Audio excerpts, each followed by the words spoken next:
We are going to have a lot of information to get through today. I have put up a virtual screen. I'm sure those of you that are working from home now will have discovered this virtual screen ability just to block out either other people working behind you or, in fact, the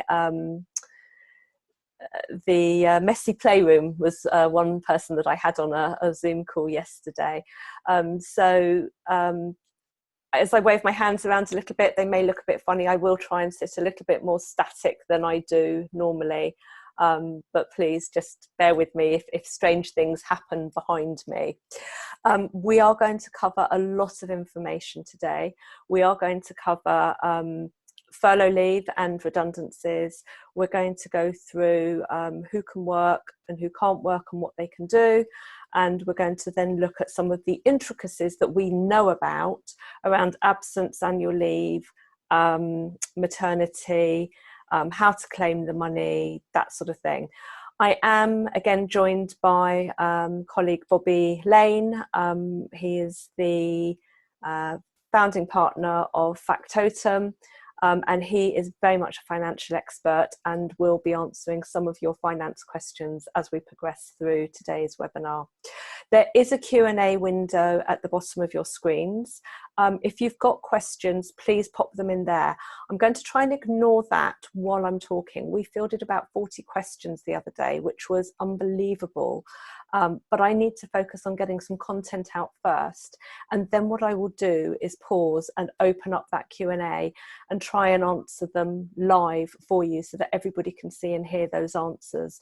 Because what we're finding is that people want the same information again and again, because everybody's in the same boat. So we are answering a lot of questions for a lot of different businesses, which are the same type of questions. So we'll try and do all of the Q&A on open forum. However, if there's anything which is particularly sensitive, then we will take that offline. So I don't want to embarrass anybody here. I know that there's also business confidentiality issues, but if there's a general question that would help other people as well, then this is very much the forum for sharing those questions. There's also a chat window. I'm not going to man the chat window. I think Bobby will keep an eye on it. I will open it towards the end and just make sure that there's nothing in there, but please, we'll check the Q&A rather than the chat window. Next thing I want to do is just draw your attention to the resources that we've got available on our website. I've put the website up there. It's dohr.co.uk. If you go onto that website, then there's a coronavirus icon in the middle of the landing page. That will take you through to our coronavirus resources page. There is a lot of information on there and we are constantly updating it. And from that page, you can also access the past recordings of these webinars. So I've done 2 previously now. They are an hour long each. And this one is probably going to be about the same sort of length today. And then from that page, you can also now get through to a new FAQ page. I was trying to do those FAQs as PDF documents, but it was just taking too long to get them up.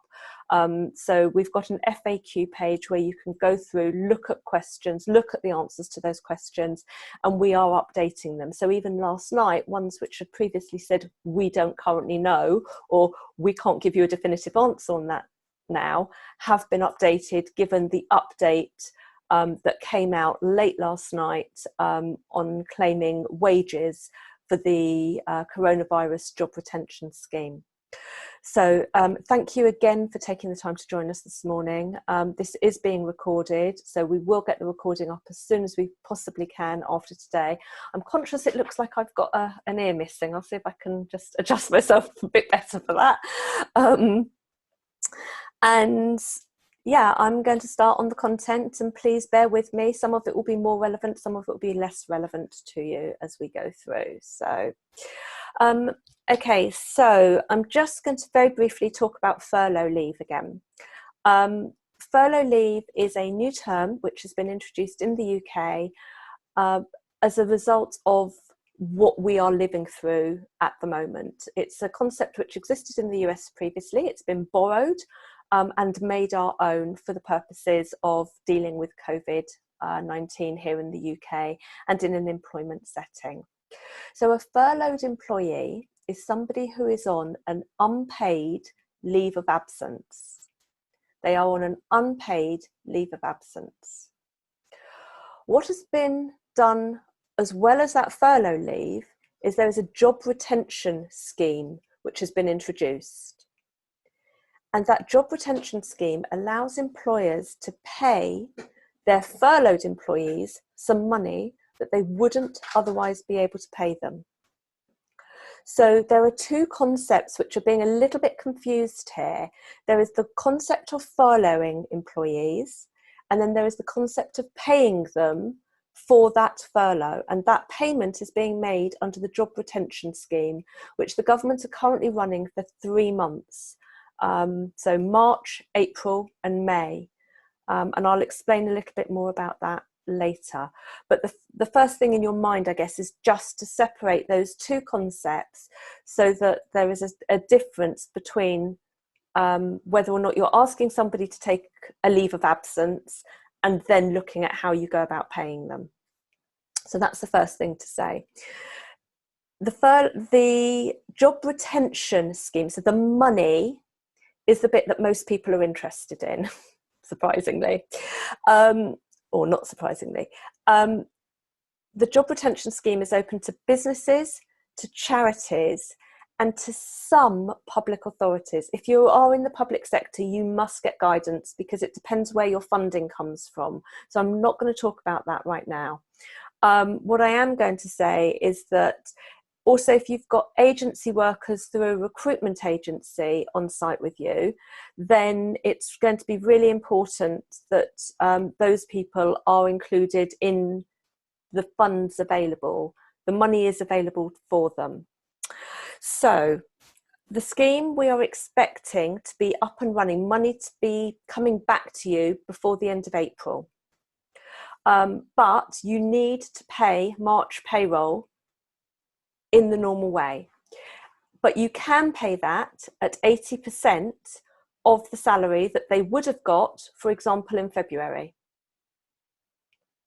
So if somebody was going to be entitled to, I'm going to say £1,000 just to make it easy, to £1,000, then you can pay them the 80%, so the £800, and then from that the statutory deductions come off. Okay, that's what you can pay in March, and then you would claim back that £800 when you put in your submissions in April and for May. The government is saying that as long as somebody was on your payroll on the 28th of February, so the last day of February, although actually that's the Friday, not the Saturday, so you may just need to think about that if you have staff who work on a Saturday. But if they're on payroll for February, then they are entitled to, or they're eligible for payment under the job retention scheme. What you can't do is start putting people onto payroll in order to pay them. So somebody said, oh, can I put my daughter on? Can I put my wife on? The answer is no. They have to have been on payroll at the end of February. That also covers you for new starters. We've had quite a lot of questions about new starters. Can I bring them on and furlough them? You can furlough them, so you can bring them on and put them on an unpaid leave of absence, but what you can't do is pay them the 80% under the job retention scheme. Okay, so I hope that's really clear. If you have made somebody redundant prior to the end of February, because you saw this coming, we put out our first email on this on the 2nd of February. So if you took steps in February, the people that you made redundant, unfortunately, they're gone. However, if you started making people redundant in March, you can, and you don't have to, but you can reinstate them and put them through as furloughed employees and pay them the 80% of their salary under the job retention scheme, and you can claim that back. If you're going to do that, you need to get advice, because you need to go through a proper process to consult with them and bring them back onto payroll. You have to undo what has been done, and that's quite a rare concept in employment legislation and in HR. So you just need to make sure that you're going to do that properly. Likewise, if you're going to furlough employees, in effect, what you're doing is you're breaching your contract of employment with them. So it's really, really important that you go through a proper consultation process. And when you do that, just bear in mind that all equality and discrimination laws still apply. So if you are deciding to shut down a whole business, that's fine, just in terms of what we're talking about here, because you're treating everybody the same. If you're shutting down a whole sales department, for example, again, that's fine because you're treating everyone in that department the same. Where you may have a problem is where you start picking and choosing which employees to furlough and which employees to pay the 80% to. And that's where some of our clients are finding a real challenge. And what I would say in those situations is that you absolutely have to have a really clear set of guidelines which are communicated to people. We're talking about 4 concepts when we're talking to our clients. We're talking about communication, clarity, consistency, and compassion. And we are in absolutely unprecedented times, but if you can get those 4 concepts into every decision that you make, how are you communicating with your internal staff? What's your internal marketing looking like? What's that message that you're getting out there? How can you be clear as possible? Make sure people understand how long they're furloughed for, what that means, what they can do, what they can't do, what they're entitled to, what they're not entitled to. Be as clear as you possibly can with any of your messages that you put out there. Be consistent. So make sure that if you're applying a set of rules, that those rules are applied consistently across your business, even if it's on a departmental level or a length of service level. Whatever it is, you've got to set the rules and stick to those rules. And then remember that you're dealing with people, you're dealing with people's emotions, you're dealing with their income, that impacts them and their family. And this is a tough time for people on so many levels. Some of them are going to be really, really grateful that they've still got jobs. Certainly, I know that there was an estate agent yesterday that dismissed everybody who was in their probation period. So anyone who had less than 6 months service was dismissed. That means they have no jobs to come back to when this thing is over. They haven't furloughed them. They haven't taken advantage of the government money and scheme which is available. The government have absolutely been clear about this, okay? The money is there. It is a job retention scheme. Making people redundant at this stage should be a last resort. It should absolutely be a last resort. So they're trying to keep the economy moving. They are desperately trying to ensure that we don't end up in a recession. And therefore, that's where some of the mixed messaging is also coming out in terms of who can go to work. So let's just talk about that for a moment. If you've got no work coming in, it's really clear that you furlough your staff. You put them on a leave of absence, you claim the money that you can claim back for them because there is no work coming in. That bit's quite clear. But what do you do if there is work coming in or if there is work to be done? So you can furlough some staff, but not others. Those staff who you are having working should absolutely be working from home if it is at all reasonable and practical for them to do so. Okay, if they are one person in an office and that's it, and they can get there safely, then there's no reason for them to work at home. They can if they want to, and if you're able to enable them to, that's fantastic, because the less movement, the better. But if you are in an environment where people have to be at work in order to maintain business operations and for things to continue, you can only have them at work if several things happen. First of all, if they can get to work safely. So that's generally going to be by using their own transport. They're trying to keep public transport, trains and things like that, open for people who are critical workers. So if people can get to work any other way other than on crowded trains, that's great. Once they're at work, they need to be working with social distancing measures in place. They must not at any time from the time that they arrive to the time that they leave come within 2 meters of colleagues. That's really hard for a lot of organisations. If you've got a big office space and you've got half your staff not in, spread out the people who are in. If you've got different working areas, spread them out. This has been a major issue for the construction industry because it's just not practical and feasible for some sites. But if you are insisting that people work because you need the business to continue, then they can only do so as long as you have adequate social distancing and cleaning measures in place. Now, yesterday, Rishi Sunak was asked a really interesting question by Laura Kuenssberg of the BBC. And I'm just going to, what she said is that employers are emotionally blackmailing people to come into work because they're saying that work needs to be done. If they're not prepared to do it, then in effect they are either resigning or they just won't be paid. Then their job is not being furloughed. That's a real challenge for employers, and we don't have a definitive answer on that yet because we don't know what the employment tribunals are going to view, and we won't know until there's case law, and we're just hoping that there won't be case law on this. As an employer, you must be able to guarantee the health and safety of your employees at all time. And actually, the Chancellor didn't answer the question. He deferred this to Jenny Harris, the Deputy Chief Medical Officer. And what she said is that this is a health and safety issue and that the Health and Safety Executive are putting out guidance for the workplace.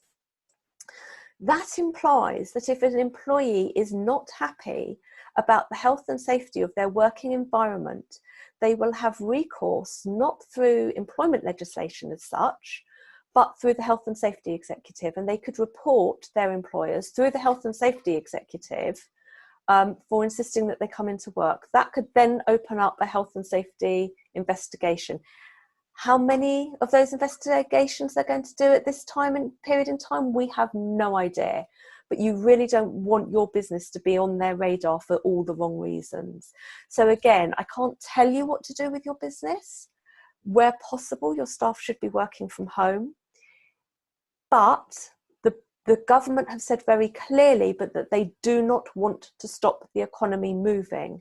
And to that end, they have actually, I have a lot of pieces of paper here, so please just excuse me. They've actually produced a list yesterday of all the organisations that must stay open, all the organisations, so not organisations, the sectors, the industries that must stay open, those that must close, and those who must not close or have the choice whether or not to close. It's quite an extensive list. I'll make it available via our website, but it is also available from the government websites. You're looking for regulations 4 and 5, and you're looking for schedules 2, part 1, 2 and 3. I know that sounds quite complex. I'm not going to go through, you can't even see that because of my white background. I'm not going to go through 3 pages of text now. But if you've got any doubt as to whether or not you should be open or whether or not you should be closed, please take a look at our website, take a look at those lists and find out whether or not you should be open.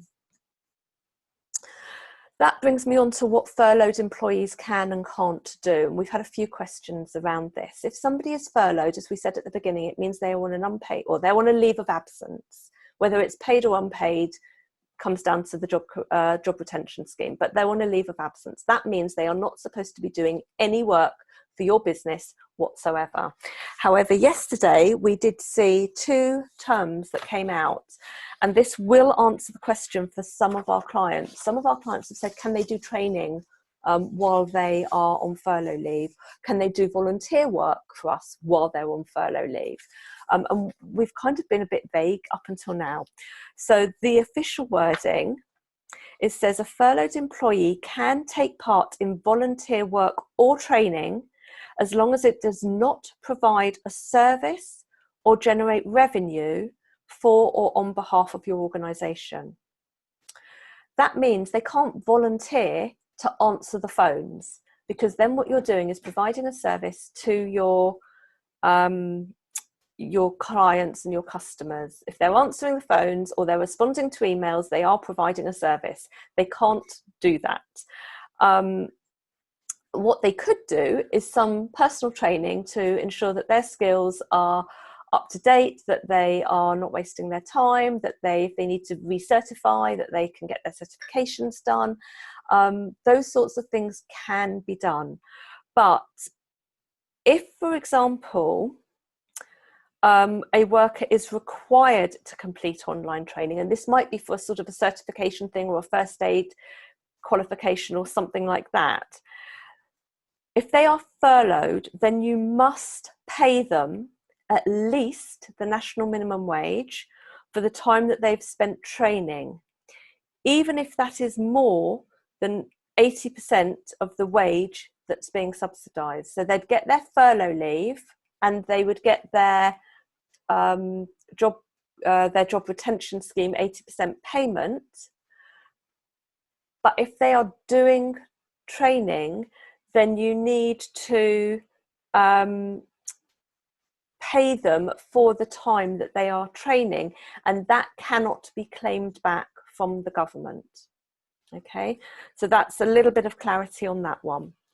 I'm just going to talk about the So the government originally asked for 400,000 emergency volunteers, and they got those volunteers literally within 24 hours, which was absolutely incredible. They're now asking for more volunteers.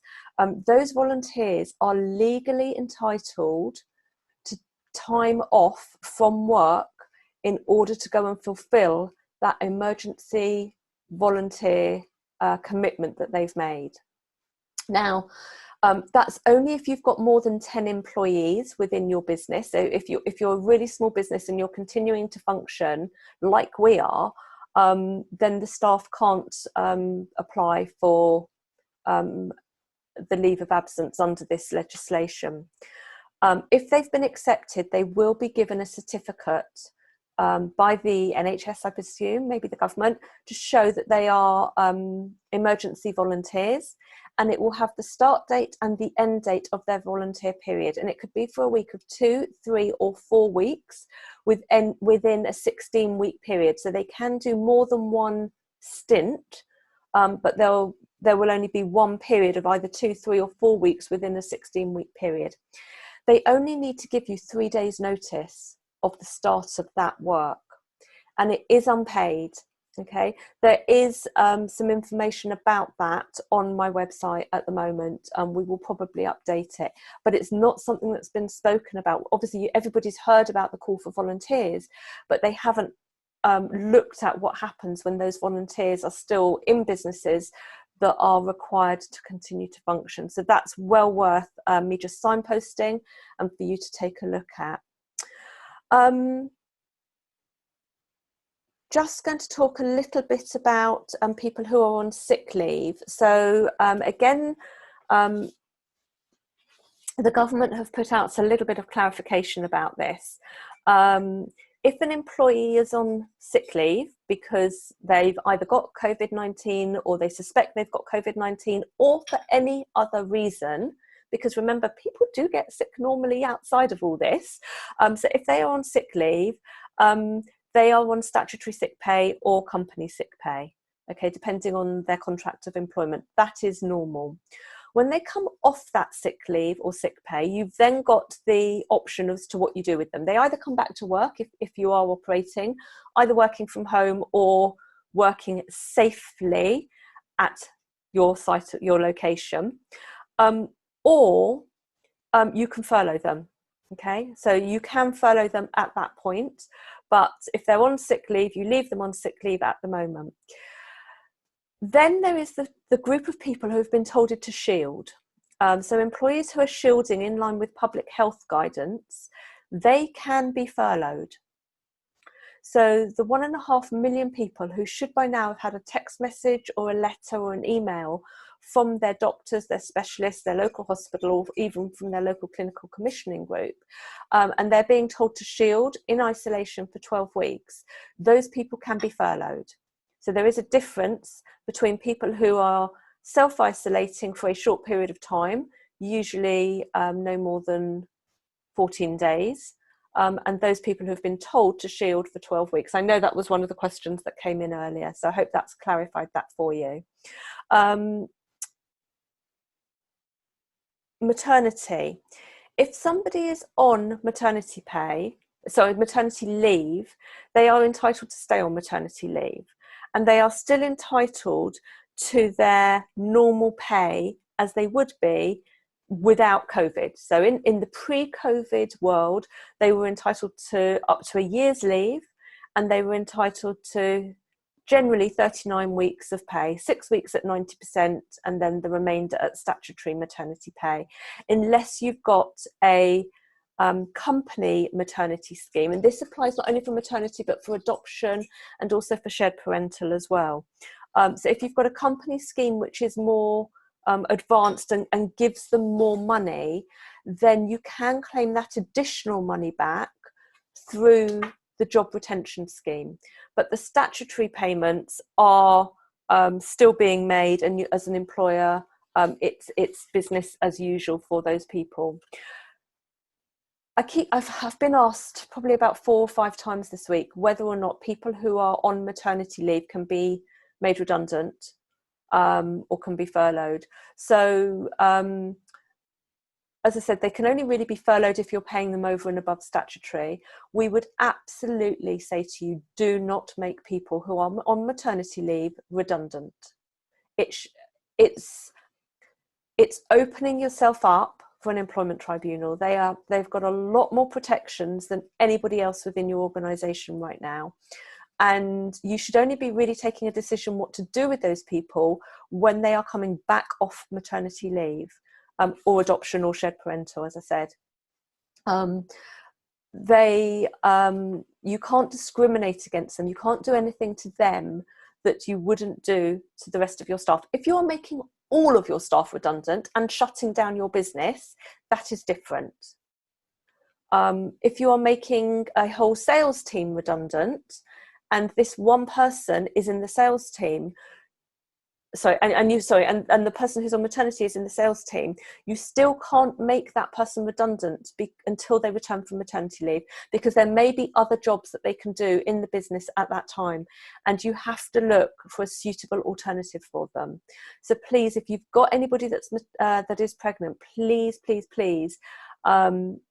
don't make any rash decisions about how you're going to deal with them. Don't make them redundant at this stage. It's really, really important. Annual leave. I've seen companies trying to do all sorts of things in terms of annual leave. One client asked if they could get everybody who is working at home to take 2 days annual leave per month that they are working from home. And I've actually said, I wouldn't do that, because we don't know how long this is going to go on for. And when we come out the other side, people may still have, weddings, functions, holidays booked, which do go ahead. And they are still entitled to that time because that holiday has been pre-authorised. On the other hand, a lot of people are having to cancel annual leave right now. And then what do you do about annual leave for people who are furloughed? So there is a whole mess around annual leave and how it's being dealt with. You need to think about very specifically when your annual leave year runs, and start making decisions based on what can you live with. So I had a dental surgery call me earlier, and my advice to him was, don't furlough your staff for the next 2 weeks. Put them all on annual leave on full pay and then furlough them. That might not be the right decision for other businesses, but he knows that they are going to be absolutely crazy busy when all this lifts, because they've got people who have regular appointments for dental treatment, and they've got to do a lot of overtime and a lot of hours to fit those in. So for his business, he wants to limit the amount of time that people come out the other end with annual leave. One of the things that I've suggested on the website in the FAQ, stop waving my hands around, is that you look at saying to people that you have to have taken 50% of your annual leave by the end of July and have the rest of it booked, or that you have to have taken it by the end of September and have the rest of it booked, so that you're not ending up with all of your staff needing to take annual leave all at the same time. We don't know how long this is going to go on for. We don't know how long the money is going to be available.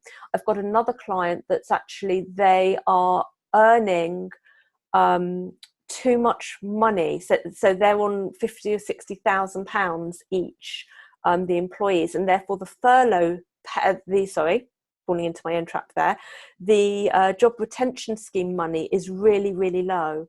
And what they've agreed with their staff is not to furlough them, but to ask them to take annual leave. And they're doing 2 weeks of annual leave and 2 weeks full pay, just again to use up some of that annual leave rather than furloughing staff. So every organisation is going to do something slightly different depending on what they need, their particular industry, their particular staff setup. And it may be worth looking, sort of drawing up a list and putting people's names down the left-hand side and looking at who are you furloughing, what their holiday leave entitlement is, what their pay is, and working it through on an individual basis, but then coming up with a set of rules that can be applied consistently. I know that might sound like I'm contradicting myself, but you need to look at it on an individual basis to enable you to make the rules for your organisation. I'm just going to touch on the self-employed element, because obviously that was a huge factor that came out last night. Now, most of you will have heard the announcements that came out last night. So the first thing to say is that it was acknowledged yesterday that this is not picking up every single self-employed person. And there are 3 groups of people it's not picking up. So it's picking up those people it's not picking up those people whose profits average over £50,000 a year for the last 3 years. It's not picking up people who have been a sole trader or self-employed for less than a year, because you won't have your tax returns for 2019. And it's also unclear as to what it's doing with directors who pay themselves the minimal amount through PAYE and then take dividends. At the moment, it looks like those people aren't going to be covered, other than if they are able to furlough themselves, then 80% of their salary, but that really is going to be quite low because most people take less than £12,000 a year. So that really is going to be quite a low figure. So those 3, I am saying to you now, we know, and the government has acknowledged that those people are not at the moment catered for. For everybody else, hopefully you are catered for. And the really interesting difference in this is, although the £2,500 applies in the same way as it does for employees, when an employee is furloughed, they are not allowed to continue working. Under the self-employed scheme, you are allowed to continue working as well as claiming the money. Now, I expect what will happen is when you get to the end of the tax year and you do your tax returns, that will all come out in the wash. I don't know that for sure, and I will defer to Bobby for that shortly. But that's where I think they're going to go with that, because they are allowing self-employed people to continue working if they can. And again, that's if they can safely. So there is an average over 3 years. It is looking at profit. And it is said, or what they've said is it's going to cater for 95% of those people who are self-employed. That money is going to be paid in one single payment, and it will probably be at the beginning of June, although they will try and do it faster if they can. But that recognises that leaves a lot of people very, very strapped for cash right now. And what they've also done is extended the business interruption loan scheme to self-employed people, and they've removed the lower earnings limit floor from that. So if you use that scheme carefully and sensibly, you are probably best off taking that loan, get advice, but only taking it up to the amount of money that you're going to be able to get back from the government. I will open up again shortly just for some more questions on that, because I'm sure that's going to be loads of questions. And obviously there is the universal credit and the other government subsidies that are available. And they've said that you should get your first payments in less than 10 days as an emergency payment for those people that need it. I'm going to stop there. I can see that there's 16 questions and a little bit of chat. So I'm going to open up Bobby's mic and ask him to tell me what he's seeing. Or I will try and open Bobby's mic. Bobby, hello. Yeah, hi. Morning, everyone. There's a few things that we just need to be careful of. Obviously, on the self-employed side of things, for people that are on PAYE, you've got to check how you're classed, whether you're classed as self-employed or whether you're classed as employed, to be able to get the self-employed benefits. So just check. If you're on PAYE scheme, you're technically probably not classed as self-employed. On the business interruption loan scheme, as Donna was saying, I think it's very important that everyone goes into it with their eyes open. And currently, it has to go with a health warning, because the business interruption loan scheme is a good incentive. It's a good help for businesses. But what it is a rebranding of the old enterprise finance guarantee scheme. And over the last few days, there's been uproar because a lot of the banks have been asking for personal guarantees behind the loans. So if you go to the government, if you get through their lending criteria, where they say you're a sustainable business and you had a sustainable business before, and it's a business that will be sustainable after this, and you get through that first hurdle, currently some of the banks are asking for personal guarantees behind this. So you've got to be very careful, because the guarantee is not just for the 20% that the government aren't guaranteeing, it's for the full 100% of the loan. And I've seen sort of mixed messages in the press at the moment, where some of the banks are removing the personal guarantee requirement for under £250,000, and some aren't. I think one bank in particular was getting abused on social media last night for enforcing personal guarantees. So if you are going to go for the loan in the interim period, go into it with your eyes open and check what is available. Put your forecast together, start preparing your information. So if you're going to a bank, you've got to be prepared. They're going to want information from you, which is statement of assets and liabilities if they need a personal guarantee. They want your last 3 years accounts. They want to have a look at a cash flow forecast that shows what you need, how much you need, and how it's going to be spent. They want to see your latest management accounts. So if you are going to go to the bank, be prepared before you go, because my understanding is on the day they open the scheme, they got 30,000 applications. So there's a lot happening. The banks are far behind, and I think it's evolving regularly. So if you are going for the loan, again, go to the health warning, go into it with your eyes open, and make sure you understand that you may potentially be giving a personal guarantee for that loan. But also, as Donna was saying as well, there are other areas to remember as well. Your VAT liability can be deferred to the end of June. It's deferred again, remember, it's deferred, not cancelled. So you're still going to have to pay that VAT at some point in the future, but it is possible to defer it. In terms of the questions that we've been getting on the chat, I think a lot of them, we've covered some of them.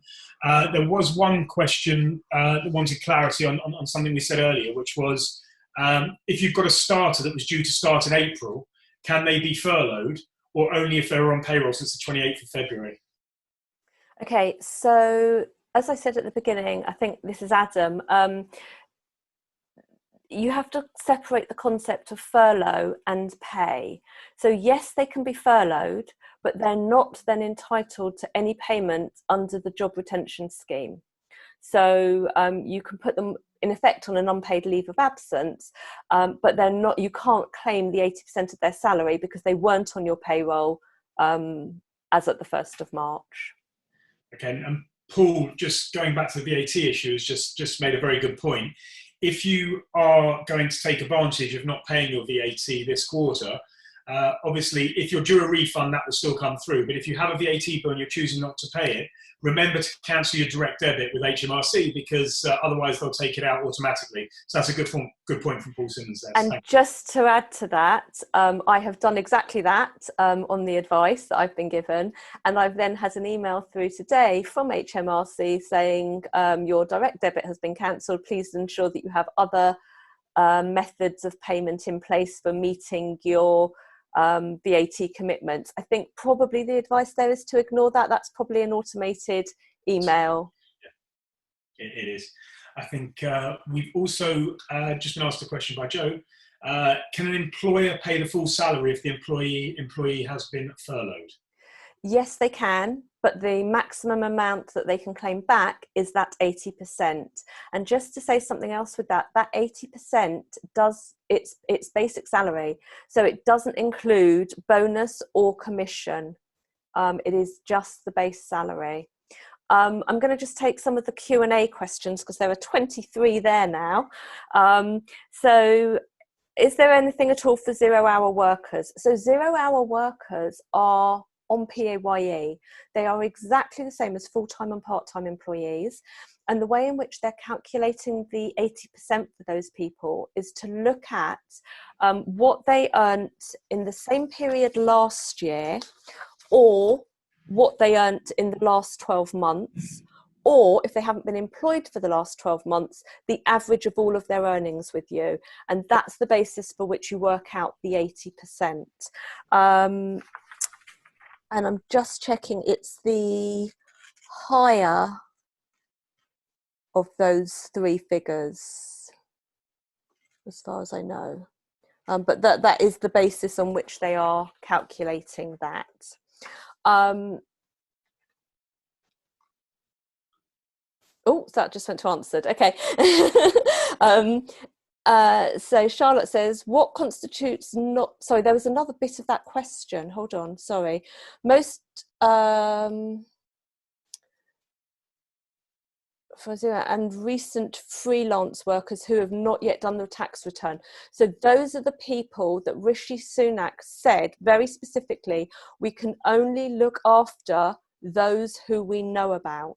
And those were his words, which means that people who are recently freelance, they're not going to benefit from this. And that's one of those really harsh messages that needs to be delivered, I'm afraid. And also, just to add to that, I think in June, they're saying that the payments will be due the beginning of June, as we said.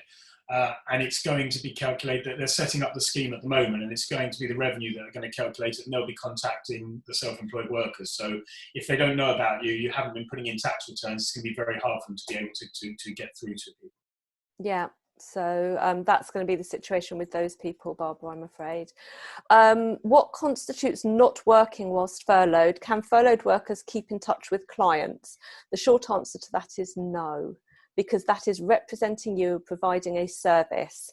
So Charlotte, no, the advice that we're giving is that if they are furloughed, then they are not working and they are not doing anything to provide a service or a product to your clients. Does the job retention scheme 3-month period run from March or April? We processed our March payroll over a week ago and was assuming we'd claim back for April, May and June. No, so Jim, it's going to be March, April, May at the moment. So anything that if you have furloughed any of your workers in March, you will be able to claim back 80% of the salary that you've paid to them. So even if you've paid them 100%, you'll be able to claim back 80% for their March salary. So we give someone a pay rise in February, starting in March. I'm now considering furloughing them. Will the job retention scheme cover 80% of the pay rise? No, I think it's going to be, when you need to put your information in, it's going to be what their salary was as at the 29th of February. I'm almost 100% sure about that. I haven't seen anything specific on pay rises, but I guess it's the same as putting people onto payroll specifically to enable them to cover, because otherwise the government would be paying out a lot more money because everyone would be topped up to 30,000 basic salary. So I would say no, only the February salary can be used for the claim. Our staff worked until the 20th of March. Can we furlough them for 3 months from April instead? No, you would furlough them from the 20th of March because the money is at the moment only available for March, April and May. So you wouldn't want to have unpaid monies in June that you can't claim back, Jason. Hope that helps. Nikki, if someone is furloughed midway through March, do you pay them the 80% for the whole month? No, so you would pay them 100% for the time that they've worked, and then 80% for the time that they are furloughed. And it's only that furloughed payment, the job retention scheme, it's that 80% that you claim back for the time that they were furloughed.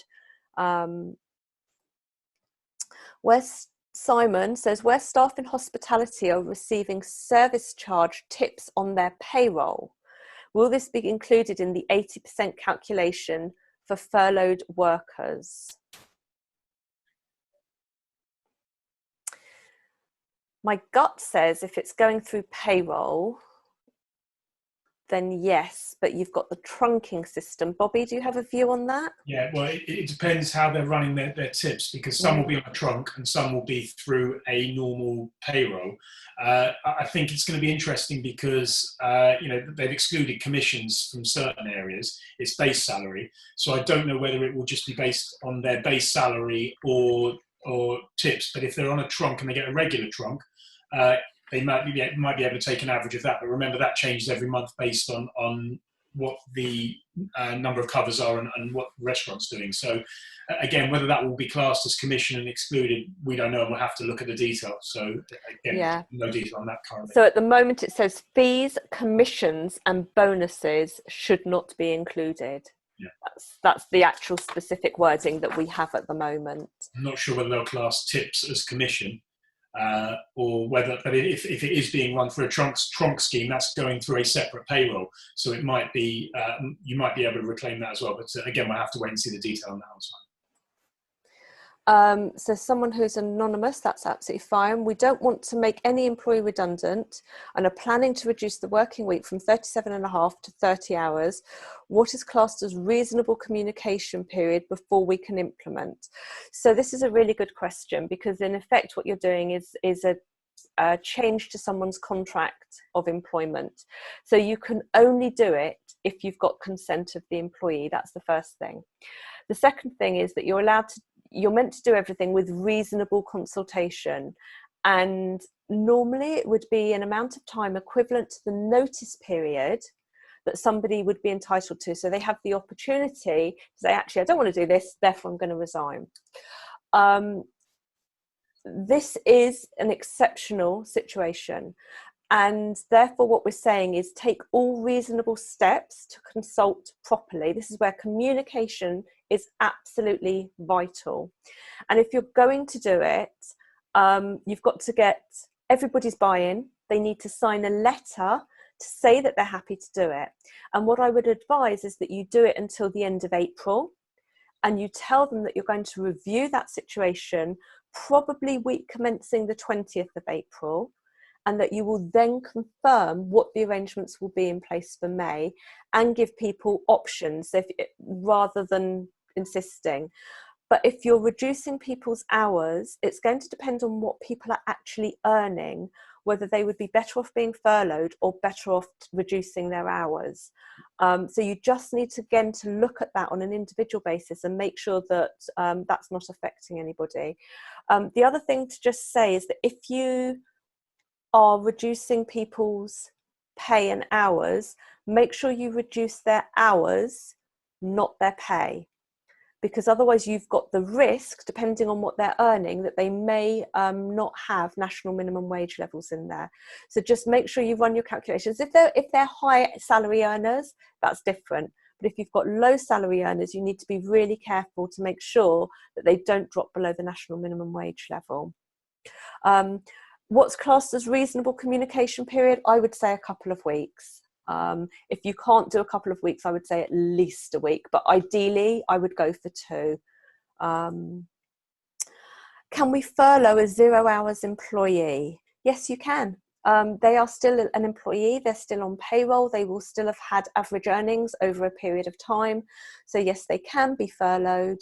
And you can claim the 80% back for them that you wouldn't be able to do if you just said, well, actually, they're 0 hours, we're going to put them on to no hours, we're not going to offer them any hours at all, then they're not going to get an income. Whereas if you furlough them and you put them on the job retention scheme, payments, then they'll get 80% of their average earnings. So, that's the compassion bit. And sometimes you're going to need to take a decision about how you deal with those based on that compassion. Naomi, is there an obligation to furlough staff who are shielding, or is this just something employers can do? Again, this probably comes down to the separation between furloughing them and the 80% pay for them. If they are shielding and they are able to work from home, then you would pay them as normal. If they are shielding and they can't work from home, then really they should be furloughed, because that will give them 80% of their salary. And again, that's what the government have put the scheme in place for. So if they're shielding but they're able to work from home, great, enable them to do so. If they can't work from home, then technically they should be furloughed. If employees are already furloughed, do I still need to monitor for sickness and apply sick leave?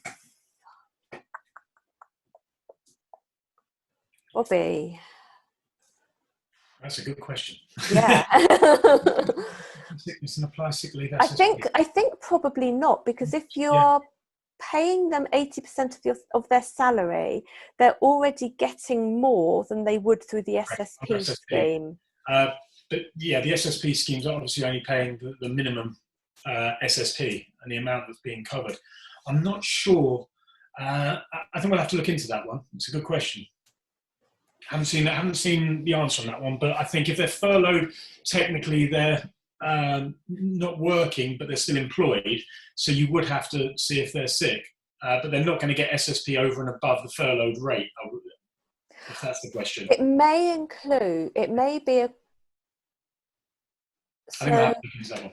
Yeah, we'll come back to you, Jim, on that one. And I'll put that as a Q&A once I've got an answer. As soon as I've got an answer, I'll put that as one of our FAQs on our website. It may come down to saying that your 80% includes any entitlement to SSP, just as you could if you were paying company sick pay, you would put that it includes any entitlement to SSP, sorry. Jim, that's a really good question. We'll come back to you on that one. So will the job retention scheme cover individuals on visas that aren't entitled to public funds normally? Our belief is yes. If they're on visas, they're an employee. It may be different if their visa runs out, and you're going to need to monitor work permits, because if they don't get their work permit renewed, then you're not allowed to continue to employ them. But if they currently have an active work permit that they're able to work for you, and they were on PAYE, then there's no reason why they wouldn't have access to these funds, that, as far as I'm aware. Will a furlough employee continue to accrue holiday? I've seen conflicting advice on this. They are still an employee, and I'm using the concept of maternity leave. So if an employee is on maternity leave, they continue to accrue length of service, and they continue to accrue statutory annual leave entitlements. So I would say that while they are furloughed, they continue to accrue continuity of service, and they continue to accrue their statutory annual leave entitlements. If you have a company annual leave scheme, which is over and above the 28 days statutory, the 5.6 weeks, then you've probably got to make a decision yourself and communicate that really clearly in your letters. But you need to be careful, because again, you're putting yourself in breach of your own contracts of employment. So it needs to be communicated, and they need to know how long it's going to last for. But yes, they will definitely continue to accrue their statutory element of their annual leave entitlement. We have a new employee due to start with us on the 23rd of March. Contracts of employment were signed last week. Advise them that we're going to defer their start date for at least a month, subject to review of the current situation. We want to retain them when the situation improves. Where do we stand contractually?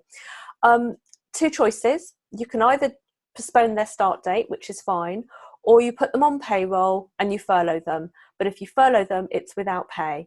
But it does mean that they continue to accrue annual leave entitlement and any benefits linked to length of service, which might be something like pension You just some organisations have a 3-month deferral on their auto enrolment scheme, but that clock would start ticking for them. So you just need to be clear that if you do bring them on, which clocks are ticking and which aren't. And I would definitely say don't start your probation clock ticking, because you still want a full 6 months to check out that they're right for you and that you're right for them.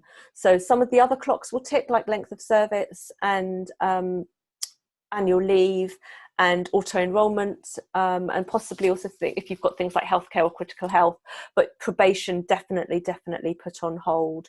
The alternative is that you just postpone their start date, but contractually that may be more difficult because you're reneging and putting yourself in breach of contract. Louise, oh my word, I've just realised I've got another 32 questions there. Right, a question I've been asked is what happens if you are employed and self-employed and the split for 18-19 is 60-40? Then I believe that so for the self-employment scheme, the majority of your income has to come from self-employment. And if they are self-employed for the 40%, then they're not going to be entitled to the self-employed scheme. That then leaves their employed status, and they can be furloughed, and they can get 80% of their employed PAYE income. I hope that's clear. Bobby, anything to add to that one? Yeah, I think it very much, the scheme that they were bringing last night was kind of targeted at people who were purely self-employed. So it's really people who are putting in their tax returns purely self-employed so that they could cover their earnings because they're not going to be able to access the job retention scheme. Again, it's as we've seen with most of the schemes that have been rolled out over the last few weeks, the detail will come, and I think some of the exact detail on some of these sorts of issues will come out over the next few weeks. So again, as Donna said, I think it's the majority of your income has to come from self-employed, but the system that they're going to set up is going to analyse people's tax returns and see where their income's coming from, and then they will then approach the individually self-employed people and say this is where you can apply. Thank you.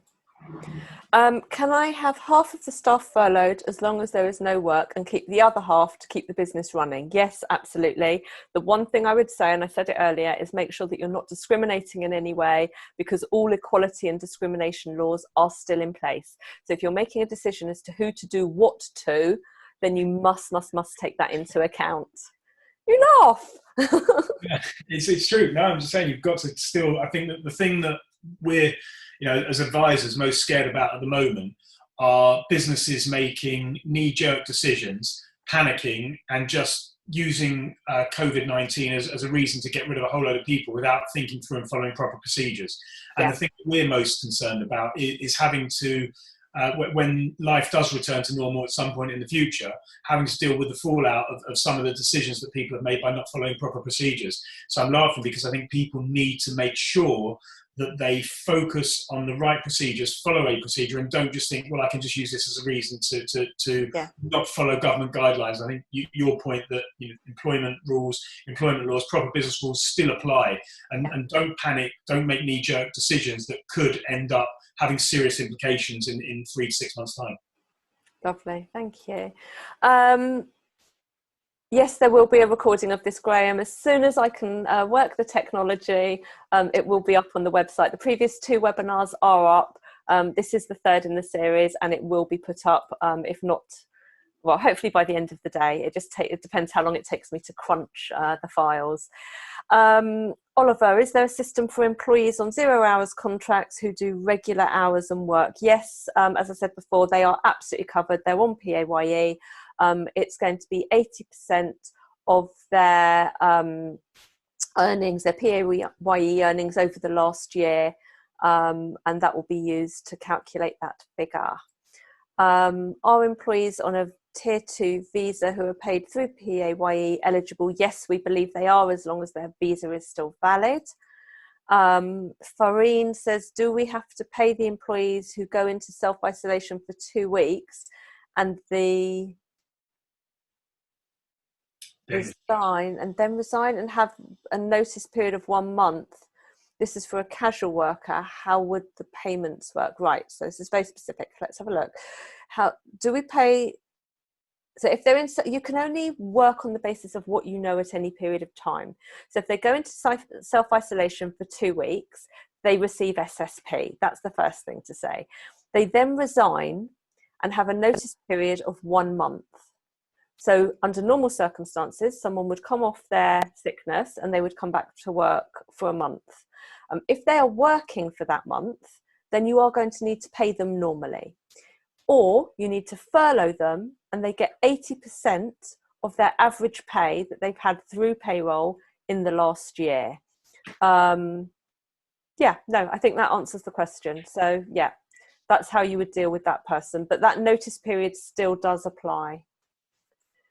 Harriet, I have a member of staff due to return from maternity leave in June. What should I tell her? And is she entitled to the job retention scheme? So at the moment, there is not a lot that you can tell her other than to sit tight. We have no idea what's going to happen in June. Depending on how long she's been off for, and obviously the fact that she's returning in June doesn't tell me how long she's been off for, but the fact that she's off at the moment, if she's entitled to statutory maternity pays, keep those going. If she's run out of statutory maternity pay, then she's unpaid at the moment anyway. And when she's due back, you'll need to have a consultation with her and decide what happens, what the state of your business is, and whether or not there is a suitable job available for her at that time. Steph, if we pay commission, contributions to personal phone rental, car allowance, do we still pay these to the staff on furlough unless we reach an agreement with them to the contrary? Commission is going to be very much up to you. You cannot claim it back. So if you pay any of these things, you're not going to be able to claim them back. We don't know about benefits. Have I seen anything on benefits? I don't think I've seen anything on benefits. They've said that it's the wages. They've said that it's salary. So I think you need to do what your contract says unless you agree otherwise is going to be the rule of thumb. The 80% claim back is only on salary up to £2,500. Graham, printer and work is always urgent. We're furloughing from Monday as we have no work. Work will come in, some will be urgent, and last week we did something needed by the NHS. Okay, it seems I will be allowed to furlough a small team to print, so unfurlough a small team to print what has come in, but then they need to be paid by me at my expense until the end of the 3 weeks.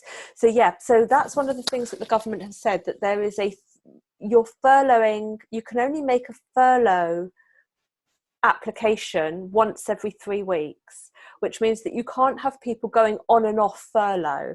And I think this is to bring some consistency and to make the scheme manageable. Why they've chosen 3 weeks, not 4 weeks, I'm not sure. Why they haven't done it for a month, I don't know. But they have chosen this 3 week period. It seems I will be allowed to unfurlough a small team to print what has come in, but then they are to be paid at my expense until the end of the 3 weeks. I don't expect to be paid by the government for the day my team work to get the order out, but it seems I could end up spending more on wages for the period after than the job was worth. Yes, you might. To me, this is a nonsense, because it's bringing people in to do work. I'm mitigating government cost. I think this comes down to sort of in managing the business and working out, are there specific staff that you could keep on payroll as opposed to not furlough. So it might be you keep 1 or 2 people potentially or one person who might be able to do the work rather than unfurloughing a small team. And I think the problem is you're not able to furlough staff, then unfurlough them and keep chopping and changing. And they've put this 3 week limit. So again, it's about identifying whether it's worth doing those jobs if you're not going to make any money from them and overpaying them. It becomes more a commercial decision rather than a job retention scheme decision, I think. Yeah, so unfortunately there is going to be a commercial decision rather than an HR decision, because you've got to work in 3 week blocks. Sorry, Graham. maybe not the answer you wanted. It just says, sorry, Graham, again, it just says the base salary, but as I've read it, it can be the average of the pay. And to me, that means it can fluctuates over time. So what they'll do is they'll look at how much has been earned over the last 12 months up until the 28th of February 2020, and then they'll take an average of that to be the monthly payment, and then they'll take 80% of that average, and that's what you're able to claim back in terms of the reimbursement. If you want to pay over and above that, that's your decision to do so, but you'll only be able to claim that amount as your average. Overtime, Nikki, if they are working overtime, if it was through PAYE, then that will be included in the average. So I'm assuming you're talking about the calculation there for how they calculate the average. If it's through PAYE, then that's where the fluctuations are, and that would be included in the average. Clarify, 80% or 2,500 gross, so the normal deductions will be taken from that, and we pay RNI contributions on top of that. So actually yes, you'll pay the 80%, and that will be subject to statutory deductions. But you are able to claim back, and they haven't said how yet, you will be able to claim back the tax and national insurance. And you will also be able to claim back the employer's element of the auto-enrolment scheme up to the minimum. So if you're doing an enhanced pension scheme, then you are liable for the balance, but you will be able to claim back the statutory minimum amounts that an employer needs to put into an employee's pension through auto-enrolment. The cap still includes national insurance and employers' national insurance. I saw this week, the 2,500 cap. Right. I saw that it's on top of that you can claim those things back, so that claim them, but the cap, the 2,500 yes. cap includes employers' national insurance. So when you're calculating how much someone is taking, that includes employers' national insurance on that cap as well. Right. Okay. If someone gets paid a salary and dividends from their own company, can they put themselves on furlough if they are still trading? No. And can they receive dividends and be furloughed at the same time? We're not sure. The dividends bit has not been clarified, but technically you're not a sole trader, you're an employee of the company. So we don't think that dividends are going to be included unless they do something to tweak the scheme the way they've sent it out at the moment. It looks like it is just what goes through PAYE. Yeah, I think you've got to split the job retention scheme, which is for employed employees, and you've got the self-employment scheme, which was announced last night. The job retention scheme is based on what's going through PAYE and what you're paid on PAYE, and the self-employment one is for self-employed people that are going through self-employed and self-assessment. So again, it's a complicated one because different areas cross different schemes, and no one's mentioned dividends anywhere in any of the detail at the moment. Yeah. Okay. Is the scheme for 3 months from 1st of March? Yes, so it will end on the 31st of May. And is it 3 months from when we furlough? No, at the moment it's from the 1st of March to the 31st of May, Steph. Jeremy, bit specific, okay. Cabin crew are being told they must work. Surely that breaches distancing rules, and for the passengers too.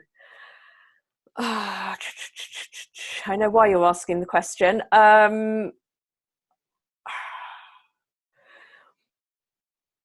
Most flights aren't going, but they are asking people to fly, and certainly pilots have to do a certain amount of hours in order to keep their insurances and certificates up. Actually, Bobby, you're probably better off talking about that one than me. I think, Jeremy, if she has any concerns, then talk to the trade unions, because they will have pulled this apart far more than we can. And there are going to be instances, just like with the critical workers and the frontline workers, where they've still got to do their job.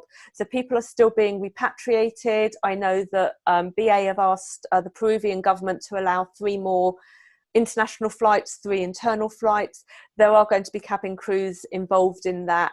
And if she's got any concerns, talk to trade union for guidance and find out what they're doing to provide PPE, so personal protective equipment, for the cabin crew on those flights. I've emailed through, Charlotte, yes, you have emailed, and I haven't actually got to all of the emailed questions, but if one of our long-term, yes, I saw this, if one of our long-term high earners is refusing furlough, is our only other option redundancy? The company isn't in a position to pay large redundancy sums at the moment, hence the needs for furlough. What would you recommend? That is a really, really difficult situation. And this is one of the reasons why we're really pleased that they introduced the furlough leave, because if you were to lay off people, then after 4 weeks they can be asked to be made redundant. The furloughing cannot be enforced on people. It has to be done with their consent, because otherwise you've got breach of contract. But if somebody is absolutely refusing, then your only alternative is either to keep them on, to agree that they're going to work short-term hours, to enable them to take holiday that they've accrued but haven't taken yet, because obviously you then pay that at their normal rate. But I wouldn't suggest that you enable them to take anything that they haven't accrued, just in case they do leave, because the chance that you're able to recoup that will be quite low. If you need us to run some redundancy figures for you, you can ask somebody to work their notice. So you don't have to pay them in lieu of notice, and you can pay statutory redundancy unless you've got enhanced redundancy in your contract.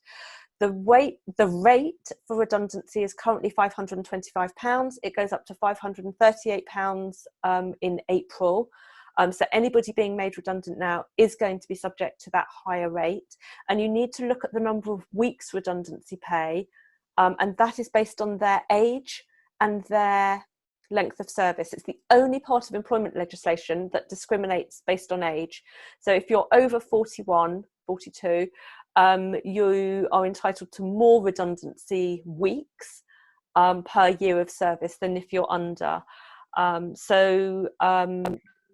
If they are absolutely being stubborn and they are not working with you on this, then actually I would be looking at making them redundant, because they're obviously not right for your business. And that's a really harsh message to put out. But actually you want people, and you want to be able to support people who are with you on your journey with you and can see that you're in this as well as they are. If they're absolutely refusing to take a cut in salary, to take furlough, to enable you to claim their 80% from the government, then actually you might need to take a short pain bullet for this and make them redundant. Put them on garden leave if you need to. So if they've got 2 months or 3 months notice, for example, then you can make them redundant, put them on garden leave and pay them their monthly salary for the next 3 months and make them redundant at the end of it with £1,000, or I don't know what the figures are going to be for you. But you need to make sure that you've got people in your business who are on the train with you, who are on that journey with you and who believe in you. And if they really are digging in their feet, then I've got to question whether or not they should be working with you right now. And I know that's a really harsh message, Charlotte, I'm sorry. Susan, what about increases due to national minimum wage? Will that be 80% of the increased figure? So national minimum wage is definitely taking effect.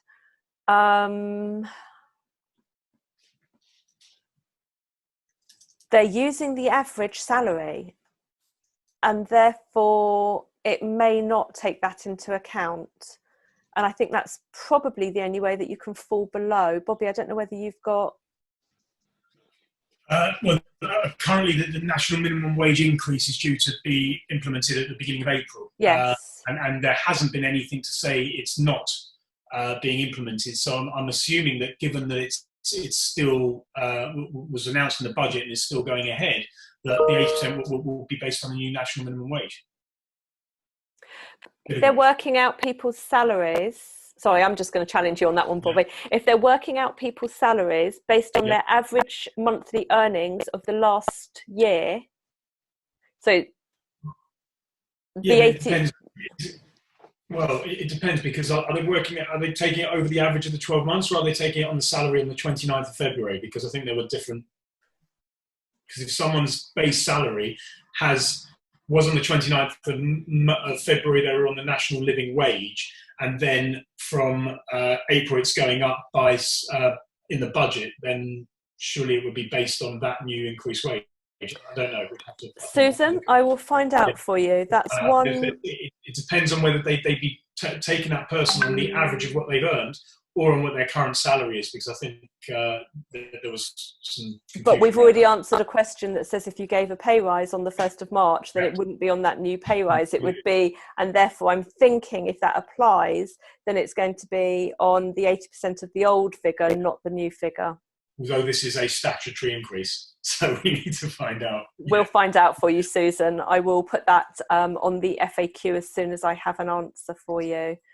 Tanuka, can a self-employed person submit a tax return for 1920 quickly after the 5th of April before the 4 weeks time? No, I think the Chancellor, on that one, I think the Chancellor was talking about the 18-19 tax returns.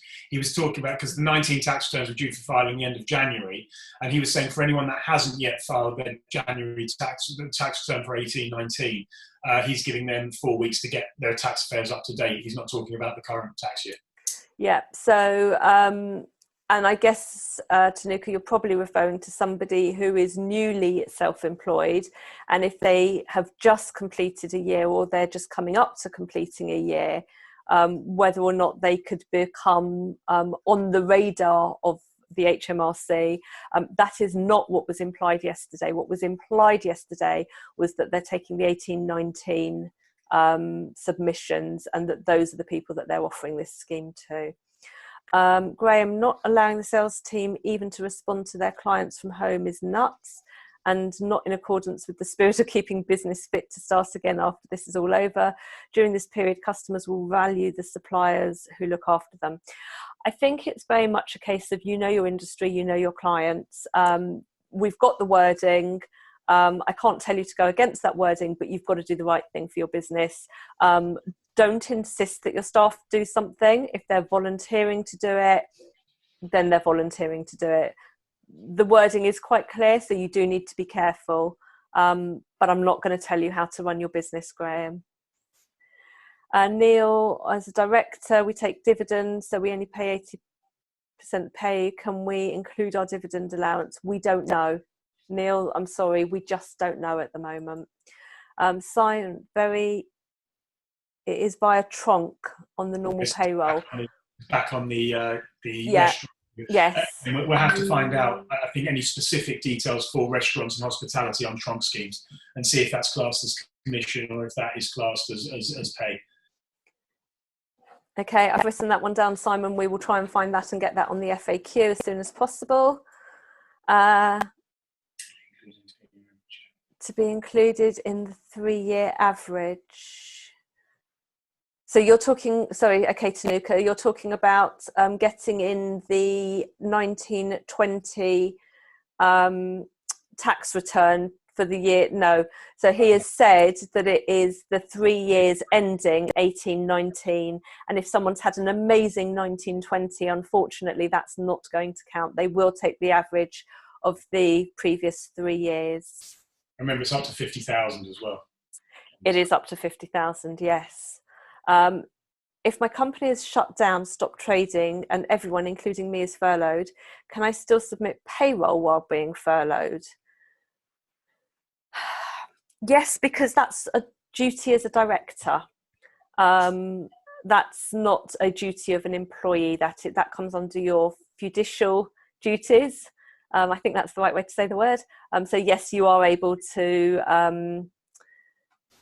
submit payroll and carry out things like preparing your year-end accounts or anything that you would need to do as a company director, as opposed to taking on a role within the business. Bobby, Graham, it clearly states on the Gov website that whilst it says what is excluded, it says you can take the average 1920 pay, and by definition this will... This is the overtime and tips point. Again, I think it's what we've got to, again, we've got to work out what's included and what's being classed as commission and what's not. So again, we're going to look at what they see as overtime and tips, because you've got sort of hairdressers as well, for example, who get a lot of tips and those sorts of things. So I think we've got to find out what the strict definition of it and what's included and what's not. Again, there is no detail on that at the moment. But I think we will come back to yeah. Okay, can a director be furloughed but still remain to be a director? So that's very similar to the question that I just answered. They can be furloughed as an employee, but they can't be furloughed as a director unless you are literally shutting down the company and recording that as a shut company at Companies House. So you'll be able to access the scheme if you're shutting down your company then. That is true. Yeah, that's very true. So yes, you can be furloughed as an employee, but you would need to remain a director. As a business owner, I did not know about the term furlough. No, that's because it didn't exist. So I did not act on this. We found out about this much later. We cannot go retrospectively on this for sure and furlough all my employees in March. It seems unfair. It depends whether or not you made them redundant. I'm not quite sure what the context of that question is. I'm happy for you to email me afterwards at support@dohr.co.uk.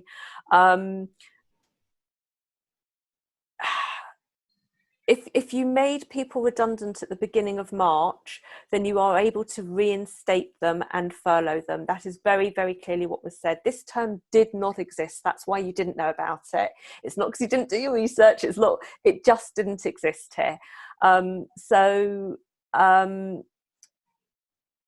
Contact me and we can have a specific discussion about that. But in principle, you can bring your staff back onto payroll. You may need to make them redundant again later, depending on what happens further down the line. But at the moment, you can bring them back onto payroll and pay them 80% and claim that through the government. A supply teacher through an agency, would she or he be covered for the 80% by the agency or the school and not include or the school? Right. So the employment agency who pay the payroll, the teacher would be a PAYE person with that agency. They will still do all their tax returns, be entitled to sick pay, holiday pay, and all the rest of it through the agency. So the agency will furlough the employee and the agency will claim the 80% back for that employee. Right, I've done 41. I've still got another 20 to go. I am actually only going to go for another 7 minutes. I'm really, really sorry, but I'm sure we could go on with this all day. I think once we've got to an hour and a half, I really am going to have to call it a day. James, if you furlough staff for now, can you make them redundant later? Yes, absolutely you can. And the business can't afford them. Yeah, absolutely. When does the clock on redundancy start? If you think business will be reduced, shouldn't you make redundant now? So the government are trying really, it depends on the nature of your business, James. It depends what sector you're operating in. And there are going to be times when really robust commercial decisions are going to need to be made. But at the moment, the government is saying, absolutely, please don't do anything now that is irreversible, and that we will support you as much as we possibly can for the next 3 months until we know what's going to happen with this thing, this virus. Then don't make people redundant now. When does the clock start on redundancy? I'm not really sure what you mean by that. Whatever you do, you're going to have to go through a proper consultation. You're going to have to select people properly and fairly, and not discriminate in any way. If you think the business will be reduced, shouldn't you make people redundant now? That is going to be a commercial decision. You're going to need to look at what you're going to need to do to bring yourself back out of this when it's lifted. at the end of the day, if you were going into this just having lost a major client before any of this happened, and you were thinking about redundancies anyway, you can build a proper robust business case to justify why the redundancies are needed. And any redundancies that you make should always be based on a very objective, very non-emotional business case that would stack up, if it needed to, in an employment tribunal. So I would say if you can absolutely build a strong and robust business case, that would be the starting point for a redundancy and for consultations. So I hope that's given you some clarity, Joe. You mentioned earlier that if you're reducing employees from 37 to 30, you need to get everybody's buy-in. What happens if you don't get employees buy-in? What are our next steps? So the next steps are that you could furlough them. You don't need to get their buy-in if you have got short-time working clause in their contract of employment. So if that clause, either layoffs or short-time working, is already in their contract of employment, then you don't need to get their buy-in. Most contracts don't have it in, but some do. And therefore you can just enforce it. The other thing is, depending on how you ask people to do those 30 hours, if you literally take away 1 day a week, then for that 1 day a week, those people are entitled to something called a guarantee payment. If, however, you ask them to work 30 hours over 5 days a week, then there is no guarantee payment. Now, the guarantee payment is only £29. It goes up to £30 next month. So it's minimal for a day's non-work. And they're only paid 5 days of guaranteed payment.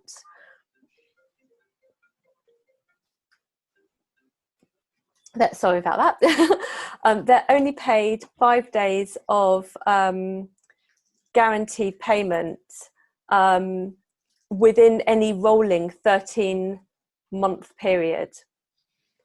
Okay, so depends, you need to look at how you do that reduction of hours as well. That's going to be really important. But if you don't get buy-in from them, then you potentially need to look at redundancy. And we've already had that conversation, and it is quite a hard thing to do, but you are potentially going to have to look at redundancy. We're a small company with no income at the moment. I'm really, really sorry. That relates to an earlier question. Let me see if I can find it very, very quickly. Well, while you're looking, Donna, there's yes, things I want to pick up on. Someone's put further down, they're a bit confused about how you calculate the 80%, whether it's the average or the salary. Just to be clear, for full-time, part-time employees, it's the actual salary before tax at the 28th of February for the 80% of the fees. But if someone's employment varies, or the amount they earn varies, you can claim the higher of the same month's earning from the previous year, or the average month's earnings for the 2019-20 tax year. And if they've been employed for less than a year, you can claim the average monthly earnings since they started work. So it's their salary as at the 28th of February, or if their salary varies, you look at the average. That's one point. And so I thought I'd clarify that one. Thank you. Deal with the confusion. The other point is, I think Paul's raised, we were talking about before the 2,500. That 2,500 cap for the employer, when you're claiming the money back as an employer from a furloughed employee, it's the regular salary of 2,500 for the cap, plus the associated employer's national insurance and minimum automatic enrollment procedure. So it's 2,500 plus employer's national insurance. Yeah. And I've been misleading before, so I just want to clarify those 2 points. Thank you. So I think this question about being a small new company is to do with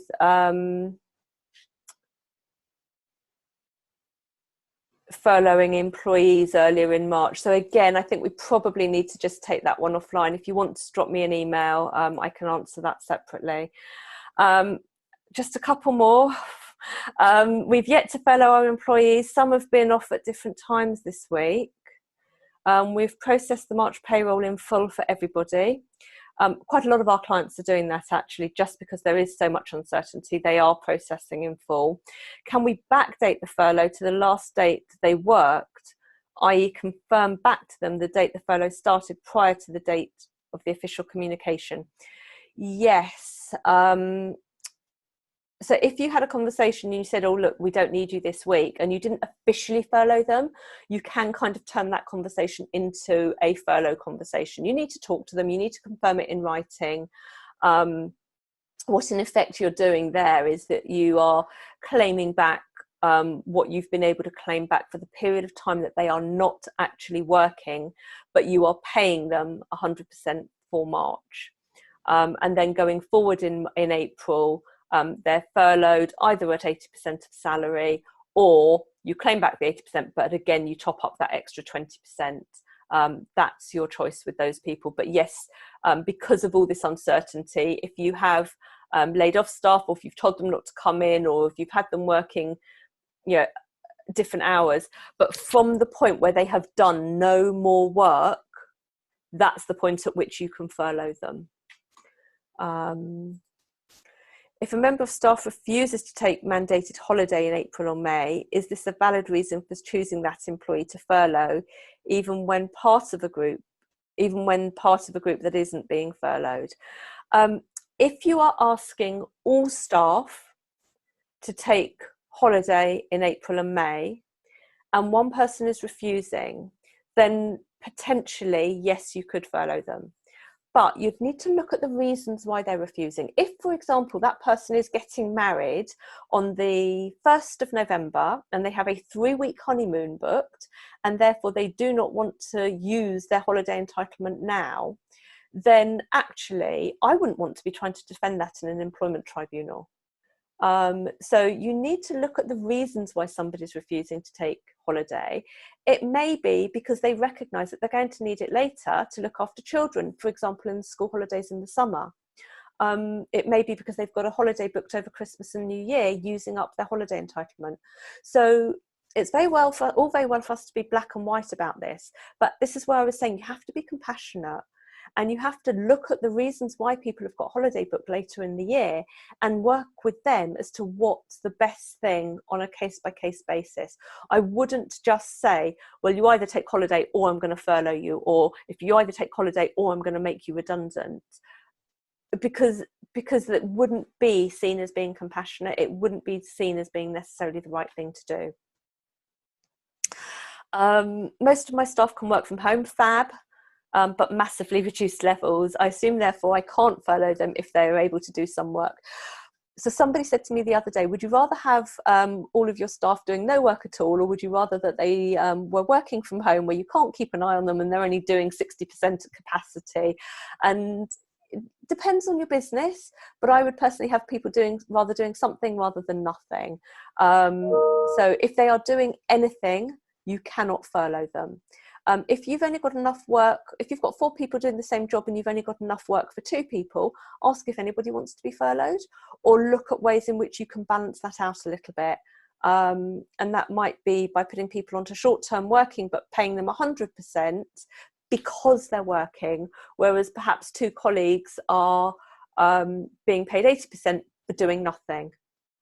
It's one of the things that some of our clients have looked at, just to make things a little bit more fairer internally. Can employees be furloughed then unfurloughed more than once as work levels rise and fall? You have to work in 3-week blocks, is what we're seeing and hearing. So you have to make a decision to furlough somebody for 3 weeks, and then potentially you can bring them back on. What we don't know for sure is whether or not you can then furlough them again 3 weeks later, but your reporting is every 3 weeks. In the interests of the 1819, they were employed and self-employed, but left those employments in 1819, have no actual employment now. I guess the additional fun of being, Bobby, can you, this is musicians. So a lot of the people that Louise supports are self-employed freelance musicians. Yeah. I think it's going to be an interesting one, because there's going to be people that just don't meet the criteria directly. So some people have gone from employment to self-employment and changed their position. I think, again, it's going to be whichever scheme they fit into most appropriately. So if they're now employed, then they would be able to apply under the job retention scheme to their existing employer. If you're self-employed and you're not working for an employer and you are on self-assessment, it's going to be under the average of the last 3 years, 18, 19, back over 3 years. So again, it's I think going to be whichever is most appropriate. And unfortunately, there are going to be people, and I think Rishi Sunak said it, and Boris said it as well, that there are going to be people, they cannot literally support every business and every person and deal with every eventuality, but they've tried in the schemes to try and cover as many people as possible. So if it is self-employment, it's going to be the average of those last 3 years. Okay, it is 12:35. I am going to draw it to a close. I'm really sorry. I can see that there are still 12 questions. I just can't get to them anymore. We've been going for an hour and a half. I'd like to take this opportunity very much to thank Bobby for all your help that you've given me and supporting our clients here today. I know that there are still a lot of unknowns. I know that people are really, really concerned about their business, but where you employ staff, you must make sure that you don't expose your business to any more risk than this whole coronavirus is already exposing your business to. Please take really good advice. Don't make decisions based on what feels right, but based on what is legally right. And that's a real balancing act at times.